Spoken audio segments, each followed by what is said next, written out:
Hey everybody, I'm Maurice. This is Tillman, and this is the Courtside Podcast, where we take you courtside in a new industry or in an entrepreneur's journey. And for this first episode, we kind of just want to tell you a little bit about us. So Tillman's going to be the focus of this today. He is our resident expert on a lot of things, but especially expert networks. Um, so that's what we're going to be talking about today. We're going to do a deep dive into his experience as a expert network person in New York. Um, okay, so I'm just gonna have you take it away. First, saying like, what did you do, and then like, what is an expert network? Yeah, so I guess I can frame it with exactly how I got in the industry. Yes. So in college, what I was really looking to do was either investment banking or consulting. And that was the emphasis in terms of my applications and the jobs I was looking at. And in that, I kind of found this industry that, at least as it was advertised, was somewhat in between. It worked with both, got exposure into both fields, and that's what's called an expert network. So essentially what an expert network is they connect industry experts with primarily financial institutions and consulting firms.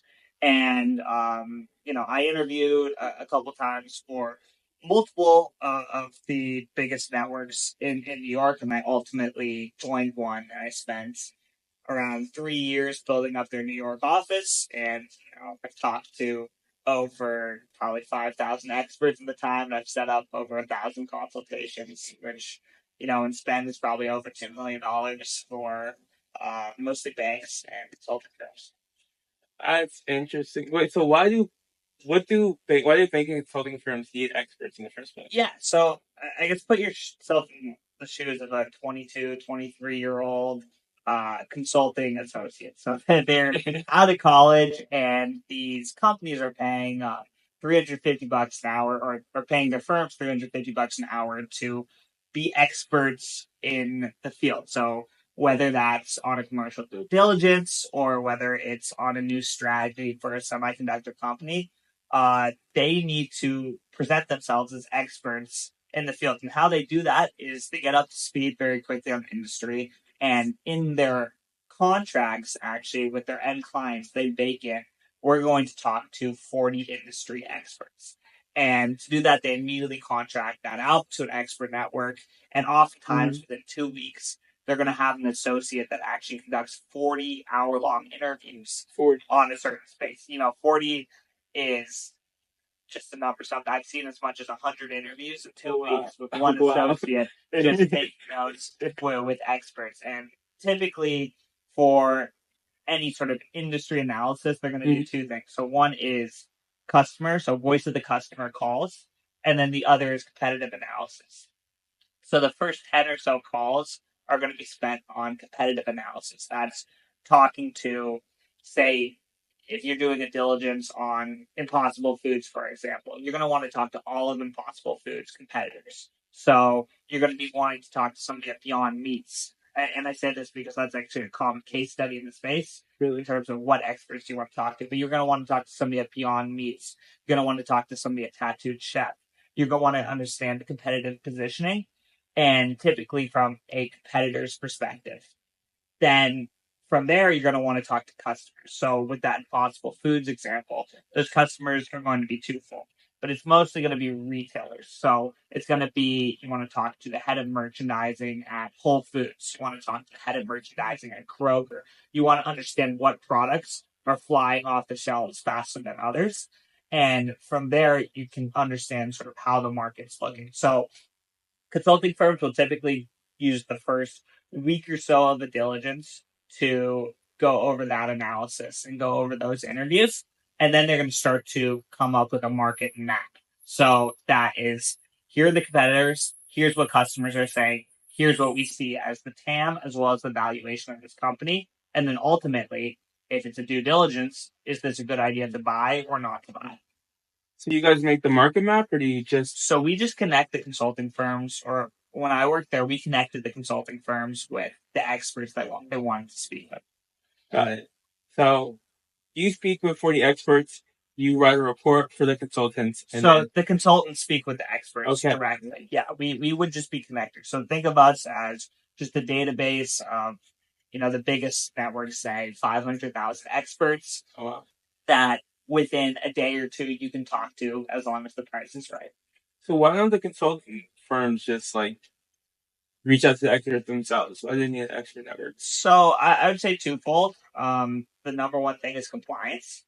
There's a lot of compliance agreements around. As you can imagine, having somebody talk about their experience off of the companies that they've worked at or work with, you want a third party to take on the compliance risk and also have those tools internally and those teams internally, or that's not something that you're always going to be stressed about.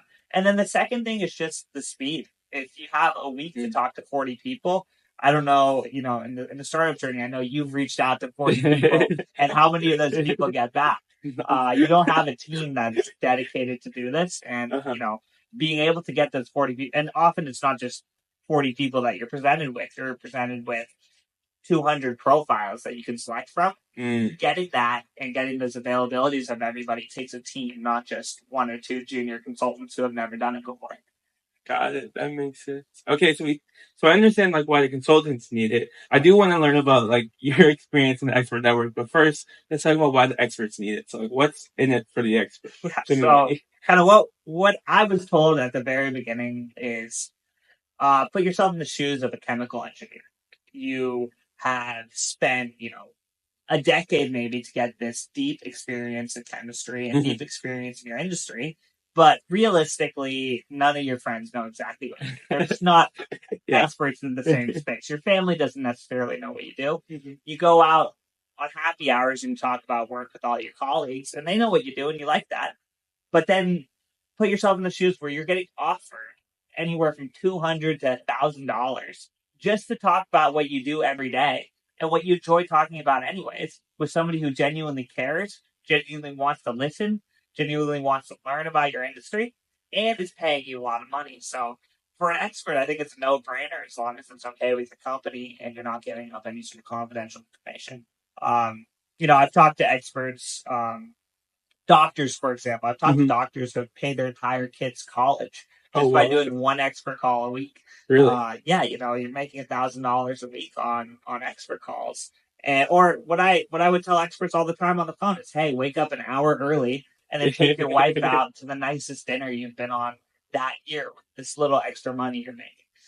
That sounds pretty nice. But is it legal with the companies? That feels like something that your company wouldn't want you to be. So it's a gray area. We always ask experts to check with their employer to make sure it's okay. I can't say that they all do every single time. I think if it's not directly in your contract that you're not allowed to do these things, it's typically usually okay. But it's something that every expert has to choose for themselves. It's not up to the expert network, and it's not up to the consulting firm to say that's okay or not okay. That makes sense, and that's kind of where the expert network handling compliance comes in too, right? Yeah, so I would say the compliance teams always make sure that there's not a conflict of interest. So, for example, if the client's Apple, they would never let an expert at Samsung talk to that client. It's a conflict of interest not only for the end client of Apple, but also for the expert. And they would always step in and make sure that's blocked. That makes sense. That's pretty cool. Pretty interesting industry to be working in. The first thing I think of is like who are these experts? Like how like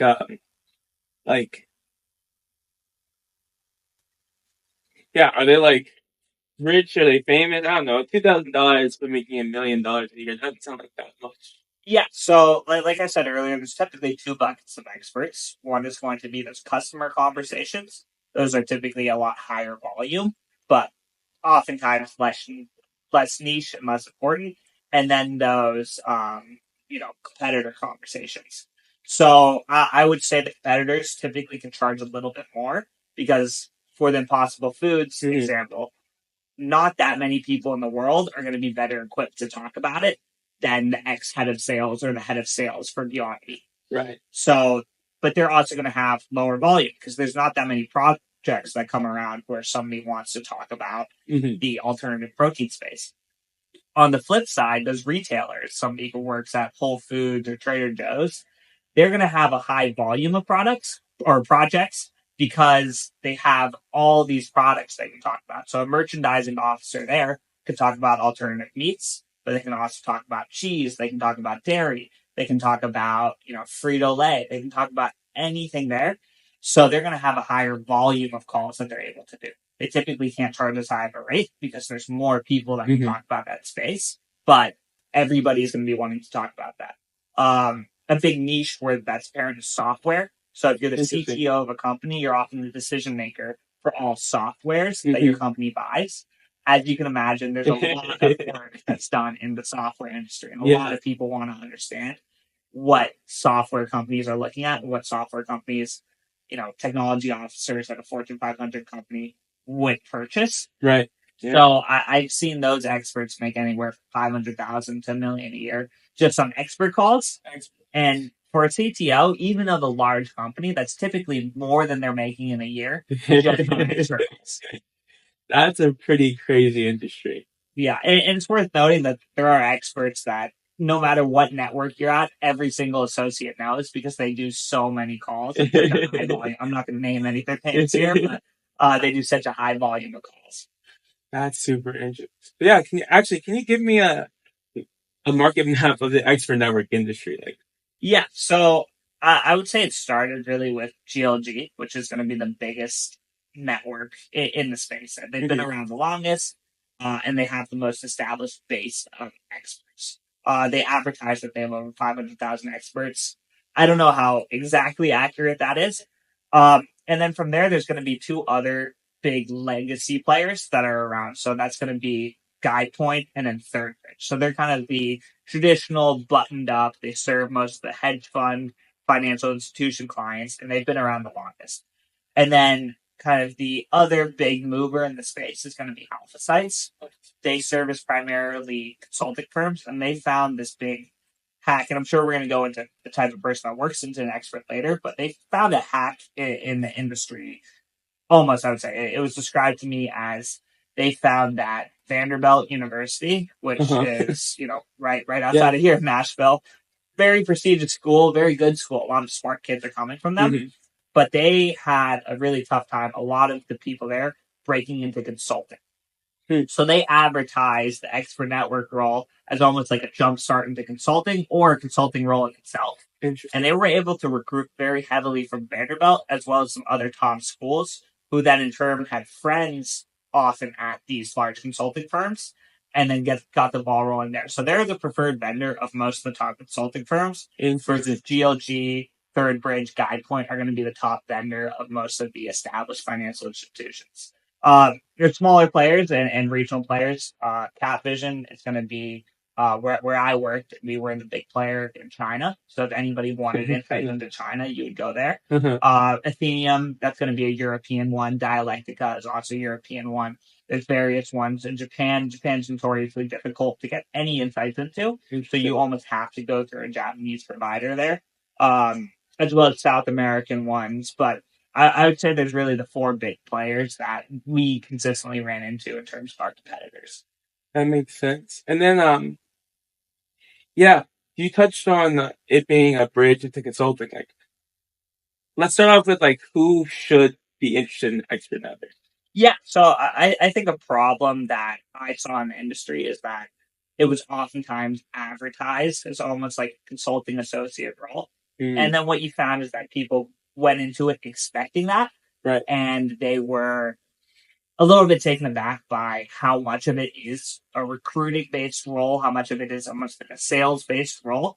And ultimately that turned them off on the job. I think companies have been going a little bit away from advertising their roles as that. But I would say the ideal candidate is somebody who doesn't necessarily want the button up of like a pure finance role, but wants to learn a lot about a lot of different industries and kind of exploring and still wanting to understand what they want to do in the career. In terms of exit opportunities, I've seen from the expert network industry, customer success has been a big one. You can manage customer success at a lot of companies. A lot of people I know and friends I have moved into investor relations. So more ops roles within the financial services industry has been a big one I've seen. And I would say to go more in depth in the profile that gets hired, it's still a very competitive industry to get hired at. I think we were 10% acceptance rate almost for the people that are hired, but it's definitely, I would say, a step below those like traditional banking and consulting industries.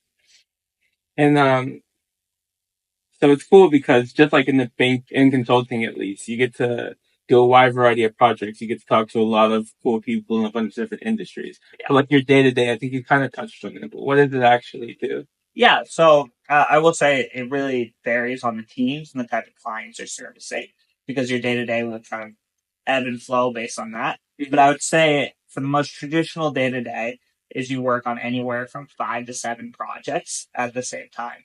And those projects range from anywhere from 2 week commercial due diligences, sort of what we've been going over, to 10 week strategy projects. And they're going to have priority based on that. So oftentimes you're going to be servicing one client type. And it will be either a consulting firm, healthcare, research firm, hedge fund, private equity. I work with primarily investment banks, setting up investor events. But usually you service just one client type. That makes sense. And I guess, yeah, to go also into it a little bit more, like a lot of it's going to be spent on LinkedIn. So you use a tool called LinkedIn Sales Navigator. So if any experts are listening to this, wanting to understand how to better set up their profile, you go into something called LinkedIn Sales Navigator, and you're often looking for keywords. So, for example, if you're looking at somebody that has experience in a specific type of cybersecurity, you would put that cybersecurity type. Often, if it's a customer of that product, you would actually put that product into LinkedIn Sales Navigator. And anybody that has listed, say, I'm a customer of Okta or an experienced Okta user, is going to be filtered into that search. That's going to be the first level of search. And then there's the standard, more spray and pray approach, where you're literally going to be putting in CTO, company over this many employees or under this many employees, depending on who the client wants to talk to, and just reaching out in mass to a lot of people. So that might be what a lot of the outreaches that anybody listening to this podcast has gotten. That makes sense. Who are some of your favorite experts? Yeah, I'd say like if you're an expert that wants to understand how to better work with expert networks, I would say understanding that a lot of it's up to the client rather than up to the network itself. If the expert network is canceling your call, it's never because they wanted to cancel your call. It's because the client canceled the call. I would say like honesty in the screening questions. So how it works is before anybody get set up on a call, there's going to be 5 to 6 screening questions that you need to answer. They're going to often be like, who are you a customer of? What's your experience in this space? What's your perspective here? Nobody's trying to steal any information from you on the screening questions. They just want to make sure that you're not wasting anybody's time. And then on the flip side, they want to make sure nobody's wasting your time. So people who answer those in depth, thoroughly, it doesn't always feel that way, but they're often going to be have a higher selection rate for calls, and overall the experience for everybody is going to be a lot better. That makes sense.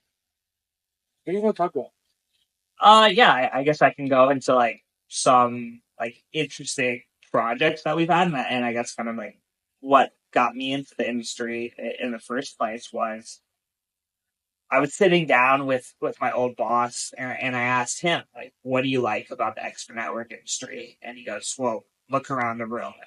Here you don't see much, but I'm sitting in a traditional office building, and he goes, everything you see. So the desk is right there, the chair is right there, the pencil he was holding, the computer in front of us, the TV, the wiring in the walls, the windows. Like there is an expert in our network that can talk about that. That gets paid $500 an hour to talk about that, and that is a multi-million, if not multi-billion-dollar industry.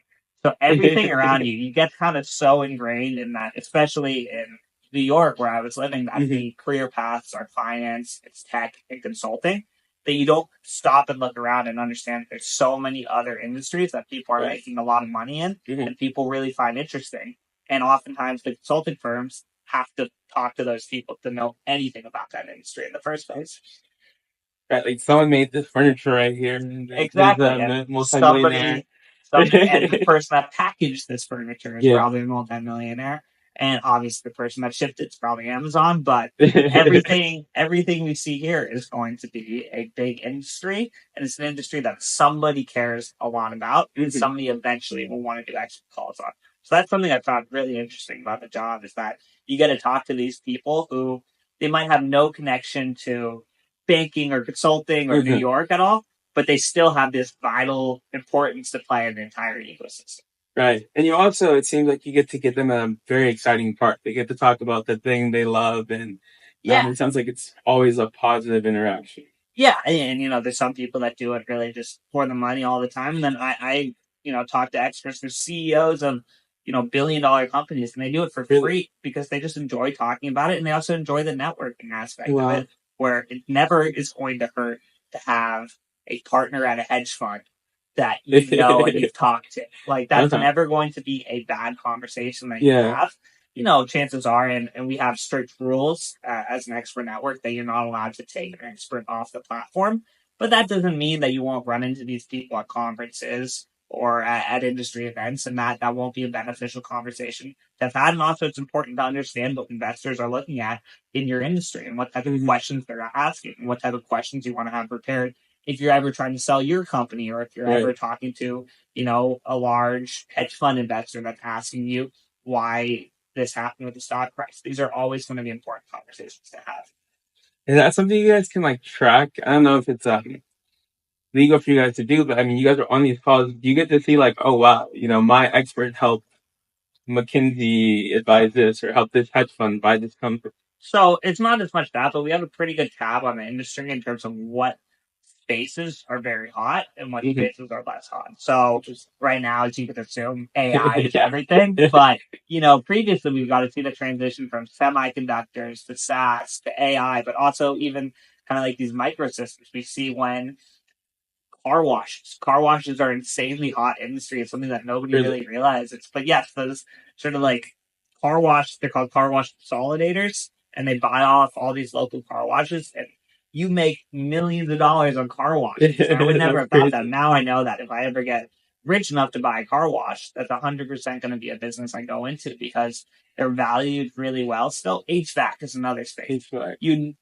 not believe how many projects are on HVAC Really? How many people care about that? These people, these experts make hundreds of thousands of dollars a year just consulting on the HVAC space because it's something that, especially in the financial world, nothing about, but that they're huge money making businesses. So you want to learn and you want to get up to speed as quickly as possible so you can beat out your competitors on these deals. That makes sense. Yeah. If you important, we're in the South. We get that. Yeah, use it every day. So what type of experts get paid the most? So to think about this, you got to think about what investors are interested in. So they're going to be highly interested in the social media stocks. There's a lot of people that are heavily invested in Meta, heavily invested in Snapchat, heavily invested in Google. Even Amazon has a advertising play. So advertising agencies are going to be probably the highest earners. Really? Yeah. Think of, an agency. They maybe hold, like the chief investment officer holds $1.5 billion in ad spend total. So they allocate 600 million to Meta, 200 million to TikTok. And an investment firm, they're not going to ever be able to ask a Facebook employee, like, how is this quarter looking? Are you going to have high revenues on this quarter? But what they can do is they can go to a private company, like one of these advertising agencies, and ask them, how is this ad spend looking this quarter? And then they can go to another advertising agency, ask them the same thing. And if you get 5 or 6 advertisers that allocate, 10 million total in spend, you won't get the whole picture, but you'll get enough of a snippet that you can sort of approximate what these earnings are going to look like for all of these, social media plays. You can do something very similar with software resellers because a lot of these private resellers are going to resell maybe $1 billion in AWS, 500 million in Azure, and they can talk about what customers are going for that specific quarter, and you can use that to benchmark what the revenues are going to be. You're never going to be able to ask a public company employee anything about their company. So a lot of it is talking to a wider range of people and try to benchmark what that answer might look like. That makes sense. So they have like the highest rates, or they just get the most deals. They can charge high rates if you you know are allocating that much and spend. Pretty much anybody will spend any amount of money to talk to you. Other experts that do a lot of money is any sort of doctor. Really? As you could imagine, biotech and pharma investors, they are usually very educated on the spaces, but nobody's going to be able to talk about medicine like a doctor would be. Right. And nobody's actually participating in trials. I will say, doctors aren't allowed to talk about clinical trials that they're actively participating in, but they can talk about, hey, once this drug releases, I'm probably going to treat 200 patients with this drug. And that's a hugely beneficial thing. And that's why doctors are going to be the other very high earning demographic. But that being said, doctors often work on the hour anyways. So they're going to be often harder to get to do an expert call because then spending an hour on the call is often going to be actual money out of their pocket at the same time. Interesting. Yeah, and I would say in terms of rates, like at the lowest, like $200, experts always, you can charge less if they want, but like the base rate that we often offered was around $200. And then the highest rate I've ever seen somebody take is around $2,000. There are experts that are huge outliers. If you're the only person that can talk about this one thing, you can charge $20K. Really? If it's a really important thing that everybody needs to talk about. But oftentimes you can always find somebody else that's a little cheaper at that rate. Nobody's, unless you're, I've seen ex CEOs at like Fortune 10 companies making demand like $10,000 rate. But even then, most companies will be like, we can always find a VP there that can give us like 90% of the information, and it's not going to be a big deal. That makes sense. It's like per hour, right? Yes, per hour. I think there are things people can set. So oftentimes the calls will only last 30 minutes. I think a trend that's been going on in the industry is for experts to set 1 hour minimums. So if they, and that's often to combat the other trend, which is clients wanting more and more 30-minute calls. A reason why that's been a big push is because there's now a lot of recorded calls and these big transcript libraries. So for the base level information that clients usually would want, which is just like get me up to speed on the history of the industry, that can always be done with a transcript library with something like PGIS, but GLG has one, ThirdBridge has one, GuidePoint has a product for that. And then it's the next 30 minutes are to like actually go over the in-depth current insights that the expert has. So that's why there's been this big shift. But then there's been pushback on the expert side where, hey, I'm making half the money now, so I want either an hour minimum or I'm going to increase my rate for a 30-minute call. Interesting. And that works also, I would say, clients pay. It's an interesting dynamic where clients don't always understand how much they're paying per call. So networks have done a very good job of charging per credit, and oftentimes they won't even put the billing of a call. So I talked to a friend who works for a pretty large private equity firm, and he said he has no idea how much they pay per call. He was just instructed that anything over 3 credits, he should think about a little bit more, but he didn't know how much credit was. So that's why it's interesting for newer competitors to come in because you can be charging $850 a credit, and GLG or something is charging $1,300 a credit, and they won't know the difference. They will only know if it's 3 credits or 2 credits, and they're going to assume it's the same thing. So it was always a point for projects. If you charge a cheaper rate per credit for that specific client, you actually put that rate in nominal form in any email or communication you're sending. And I would say, clients, the budgets have been shrinking a little bit for expert calls as they're understanding how much they spend. I would say for hedge funds, probably the number one external provider they spend money on. That includes, software, that includes often real estate, that includes everything is on expert calls. And they're spending, millions of dollars a year just on doing these one-on-one expert calls. So rate has become a much bigger point of scrutiny, and people have been moving more and more towards doing their initial research on those transcript libraries and then doing the calls for like that in-depth insight. Yeah, that's interesting. What do you see with the future of the expert network industry? Because those transcript libraries seem like a better deal. Yeah, so I would say they're going to be used to supplement them. So one of the best use cases of AI I've seen is just AI on these internal libraries. So these companies, I think their valuation is going to go up and up because they have access to so much proprietary research and proprietary information that these other LLMs won't have. So imagine if you have, say, you're doing 5,000 expert calls a year. That's 5,000 hours of conversations recorded with the most influential executives in the world. Yeah. Think about how much money an LLM would want to pay for that information, and then think you can run your own LLM on just that info. So if somebody's asking what's happening with Workday this quarter, they could put that in and they would see, the AI generated answer, but that would all be based off of, what experts are saying have been working with Workday. And then from there, it will actually pull in quotes where it's like, we think Workday is going to go up 3%. And you can click on who gave that quote.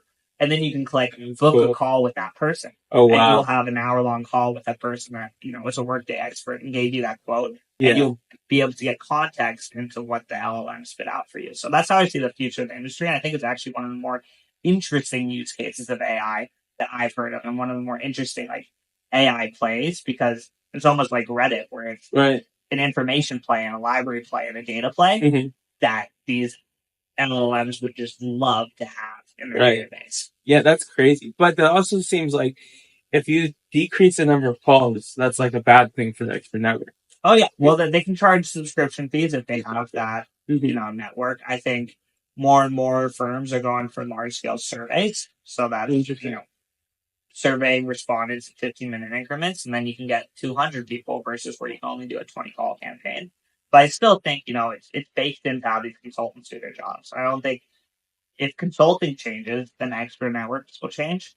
But until that changes, I don't see anything happening with the industry. It's still been growing, 9%, 10% a year. Really? And yeah, even if the legacy players are stagnating, it's not that the industry is stagnating at all. Right. It's that the new players with these transfer libraries are eating up their customers. Yeah. That makes sense. To play devil's advocate, like, why would you not take an expert call? A lot of the time, experts were like, hey, all this information is publicly available if you wanted to. And I'd be like, these clients are literally like, it's not worth their time to spend 2 hours looking for the information. It's way easier for them to just connect with you on the call. Yeah. But if budget is a constraint, 100% of the time, you're going to be doing that research yourself and finding that information yourself. Other times is oftentimes, the project doesn't call for expert calls. It's like a very technical project, and a lot of it's just like taking past financials and putting them in. That qualitative information won't be as important. And then surveys is a big thing. If you need to do a wide range of people, if you need to talk to 500 people, the budget won't be there for 500 calls. You might as well run a 500 person survey where you're paying 125, 150, maybe 200 per respondent versus $1,000 a call. And you're also taking zero of your time because it's all going to be asynchronous. $100 for a survey? Like, how much are people paying these extra networks? So yeah, I'd say $100 would be really low for a survey. If you're trying to survey a executive anywhere or a decision maker on the software, because they only get maybe $60 for a survey. Right. So $100 would be pretty low. Usually the going rates are around 175 to 200 per respondent. And I do want to point out that it's usually not the person cares a lot about the money. It's the money that gets them to stop and actually read the email and fill out the survey. And that's why we have to have this money compensation for an expert. But yeah, 200 survey, so for 100 respondents, that's $20,000. It's not insane, but these projects, I've seen bills for an expert project where it's like $100,000 or $150,000. Wow. These companies do thousands of calls, if not tens of thousands of calls a year. Thanks. So a good percentage of your project as a consultant's budget will be towards an expert network. Yeah, I would say for the consulting firm, that would be a big portion of the spend. That's interesting. Um,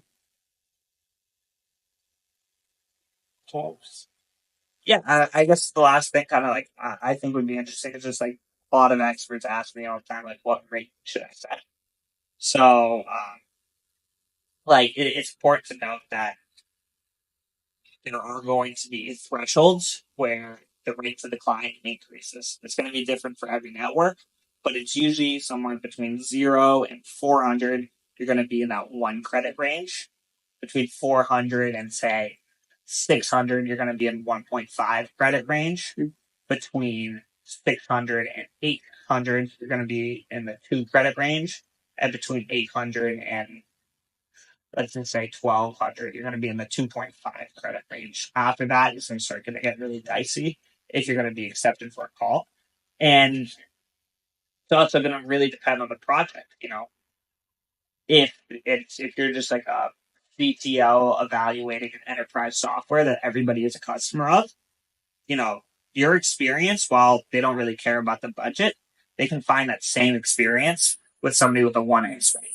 If it's something where it's a very niche software that not a lot of people are accustomed to, they'll pay that 2x, right? But typically they're for like a large customer project, there's going to be 200 people that are really capable, able to talk about it.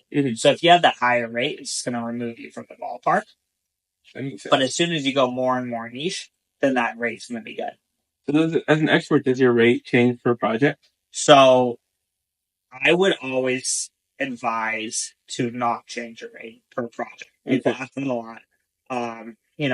If the expert network associate is asking you for this specific project to lower your rate, that's oftentimes because the client said, I'm interested in this person, but I'm only going to do it if they lower their rate. I've had projects where I don't even send over an expert, even if the rate's like $600, just because I have 20 experts whose rate is $300. I might as well send over anyways. And I know that the client's not going to accept that. And I won't even ask the expert in that moment to lower their rate, even if they might be willing to, because it's just not worth my time. I have all these other people who already have the rate. And then the biggest thing I'd say is don't raise your rate. It's going to be a quick way to get banned from the network, or just have a note that says, like, unless you have no other options, do not work with this person. If I have talked to the client, we've set the rate, we've had the call scheduled, and then you try to raise it afterwards, oftentimes I won't even go to the client to try to charge them more. I'll actually have to go to my boss to get an exception. Oh, wow. And then that call won't go into any sort of my KPIs or my bonuses. And it's actually going to screw me over, and I'm going to have an incentive never to work with that expert again. So you're not going to do that. Yeah, and it's no hard feelings to anybody. I understand that people have rates and they want to charge for their time, but realistically, everybody's going to go to the easiest possible thing for them to do. Right. And that's not to always chase people down to have to negotiate their rate every time. Usually you're going to want to have somebody that what their rate is. Earlier, you asked me, like, who are my favorite experts? Yeah. But typically the experts that have their rate, they've had their rate set for like 2 years. They do all these projects. I don't care what the rate is. It can be $200. It can be $500. It can be $800. But I want to know when to send them and when not to send them based on the client. I don't want to have it be, I send the expert and then they're asking me like, hey, my rate's actually $100. Again, no hard feelings there, but it just makes everybody's life a lot harder. The client's life, the expert's life, and my life. Yeah. So do you have any like favorite stories or favorite calls from you an expert? Yeah, good question. I would say like a funny one, and it's not necessarily like favorite of mine, but we had a project right after there was a major like TV advertisement that didn't work out. I think Kylie Jenner with that Pepsi. That was amazing. so think that. And a company came to us and they're like, hey, how do we get ahead of this PR and like bad PR that's going to happen with this advertisement that's extremely poorly received. And we actually set them up with experts at other companies that had previously ran really bad commercials and, press campaigns that just didn't work out. And that's so cool. We got their perspective on like, okay, this is going to work. This is not going to work. This is what worked for us. And also this is how we reduce backlash from consumers. So that's going to be a project that I really enjoy working on. That's super interesting. Yeah. Also, how do you go on LinkedIn Sales Navigator and look failed advertisements? You'd also be surprised at the cost of some of these. So like we were setting up like the ex-CEO of one of the largest semiconductor companies in the world. Wow. And he was flying into New York for a conference to be the keynote speaker. We were setting that up. And he was getting paid $3,000, which seems like $3,000, only $3,000, insanely low price. Yeah. And there's like, it's almost funny. He was asking me about the hotel, and I ended up being like, "Hey, you can just crash at my apartment." But it's always what's funny to me. Just like people really wanted to do these calls. It wasn't like always about it. Everybody likes to be compensated, right? Another good story. We're doing a project on high net worth individuals and what their spending trends were. Whether they're spending money on luxury goods, whether they're spending money on their investment portfolios, real estate. And they wanted to talk to 20 people who were ultra high net worth. So that's 20 million and above. Wow.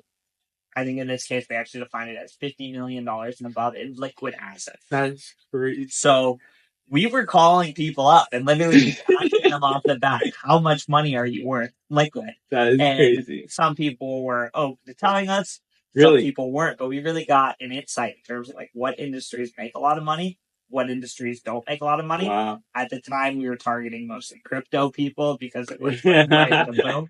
But I was then walking off this Friday night. I was picking up a couple beers to bring to a friend's birthday party, and I get a phone call, and I was like, "Who is this?" And he was like, "Here's my name," and I was like, "Oh yeah, like you're calling about the project." So I was like, "Do you mind reminding me what you do for work and what you do and like what your net worth is?" And he goes, "I am the co-founder, and I'm not going to say the company, but of a very, very large publicly traded company, and I'm worth $2 billion. Oh my! And I sort of like put the beer down at CBS. It's like, I'm going to focus on this conversation because I do the company well. Like, let's just say I use it almost every single day. Oh my gosh! And that was like a fun conversation to have because it's something that was pretty surreal to me in terms of an experience.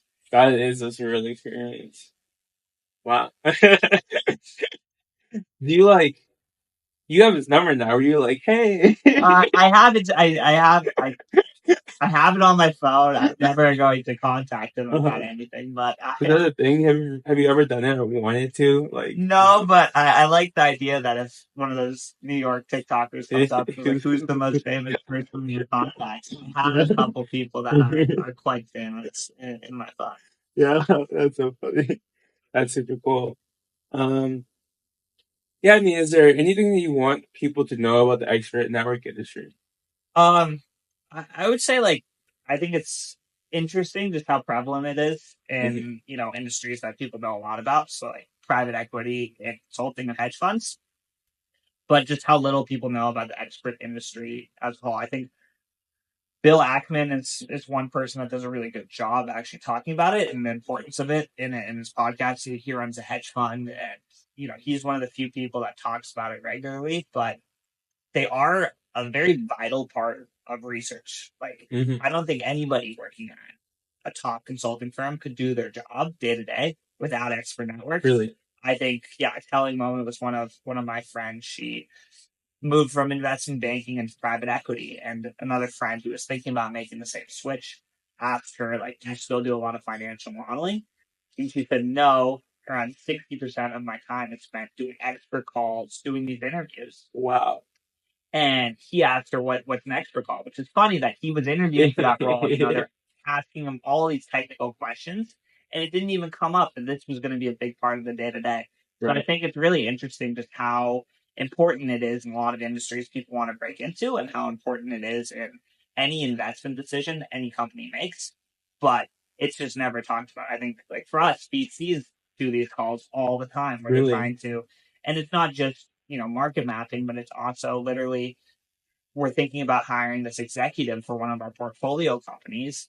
Can we talk to people who have previously worked with them to get actual feedback on it? Interesting. And they never bring, we're on all these, we listen to all these VC podcasts, and they never bring up that that's part of their research. But it's a huge, I can tell you firsthand, it's a huge part of what they do. Wow. And they couldn't make these same investment decisions without.